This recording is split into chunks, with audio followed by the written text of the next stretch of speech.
அட தக்காளி ஊறுகாய் இவ்வளோ ஈஸியாவா? அதுக்கு ஒரு சட்டியில் வந்து நல்லெண்ணெய் போட்டு கடுகு உளுத்தம் பருப்பு போட்டு தாளிச்சிக்கோங்க. ஒரு 15 to 20 பூண்டு போட்டு நல்லா வதக்கிக்கோங்க. அதுக்கப்புறமேட்டு 5, 6 தக்காளி நல்லா குட்டி குட்டியாக நறுக்கி அதையும் அதில் சேர்த்துக்கோங்க. தேவையான அளவு கல் உப்பு அதில் ஆட் பண்ணிக்கோங்க. அப்புறம் பெருங்காயத்தூள், லெமன் சைஸில் புளியை கரைச்சி அதையும் அதில் ஆட் பண்ணிக்கோங்க. அப்புறம் காரத்துக்கு நான் 2 ஸ்பூன் மிளகாத்தூள் போட்டிருக்கேன்.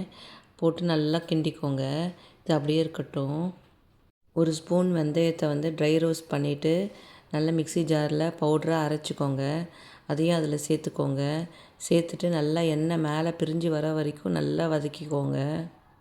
அவ்வளோதாங்க, தக்காளி ஊறுகாய் ரெடி ஆயிடுச்சு. இது செம்ம சூப்பராக இருக்கும். இது நம்ம 1 வீக் வச்சு யூஸ் பண்ணலாம். இது எல்லா சாதத்துக்கு, தோசைக்கு, சப்பாத்திக்கு கூட இது சூப்பர் சைட் டிஷ்ஷு. ட்ரை பண்ணி பாருங்கள். பாய்.